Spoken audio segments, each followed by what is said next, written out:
আউযুবিল্লাহি মিনাশ শাইতানির রাজিম বিসমিল্লাহির রহমানির রহিম।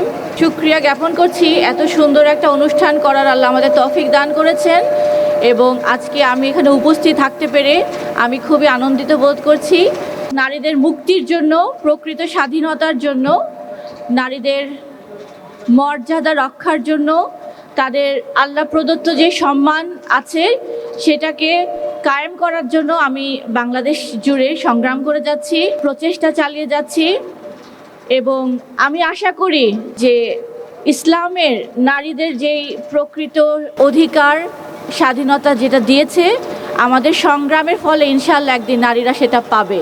2 দিন আগে আমাদের বাংলাদেশে 13তম জাতীয় নির্বাচন হয়ে গেল এবং একটা পট পরিবর্তন হয়েছে এবং এই ইলেকশনকে, এই নির্বাচনকে সামনে রেখে আমরা দেখেছি যে নারীদের অংশগ্রহণ কতটাই অনিবার্য।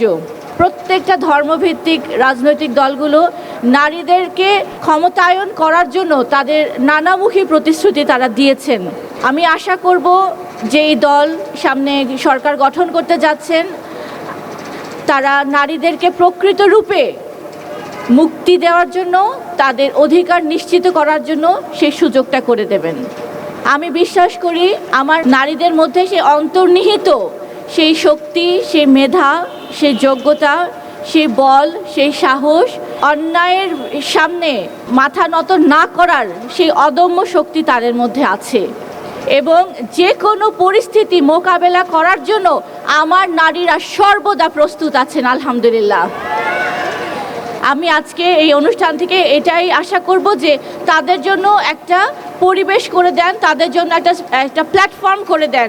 দেখেন ইনশাআল্লাহ বিশ্বের দরবারে বাংলাদেশকে নিয়ে যাওয়ার জন্য আমার নারীরা কি ভূমিকা রাখতে পারবে ইনশাআল্লাহ।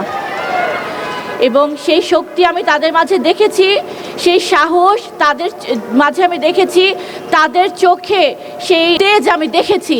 এজন্যই আমি বলতে পারি ইনশাআল্লাহ আমার বাংলার নারীরা অন্যায়ের সামনে কখনোই মাথা নত করবে না। আমার নারীরা আল্লাহর দ্বীনকে প্রতিষ্ঠা করার জন্য সব কিছু উৎসর্গ করার জন্য প্রস্তুত আছে। আমার নারীরা যে কোনো প্রতিকূল পরিবেশকে মোকাবেলা করে বাংলাদেশকে একটা শান্তিপূর্ণ একটা জীবন ব্যবস্থা উপহার দেওয়ার জন্য তারা সর্বদা প্রস্তুতি নিচ্ছে। আজকের ম্যারাথন সেটারই প্রমাণ করে। শুধু একদিন দৌড়ালে হবে না, এই দৌড় আজকে শুধু আপনাদের 5 কিলোমিটারের দৌড় ছিল না, এই দৌড় যেন বিশ্ব বিজয় করার জন্য মানসিকতা নিয়ে আপনারা রেডি হবেন। আমরা শুধু বাংলাদেশ নয়, পুরো বিশ্বে ইনশাআল্লাহ শান্তি প্রতিষ্ঠা করার জন্য যেন আমরা প্রস্তুতি নিতে পারি, সেই জন্য আপনারা শরীর, আত্মা, মন সব কিছুকে তৈরি করেন। সবার প্রতি আমার অনেক শুভেচ্ছা রইল। আল্লাহ হাফেজ, সালামু আলাইকুম।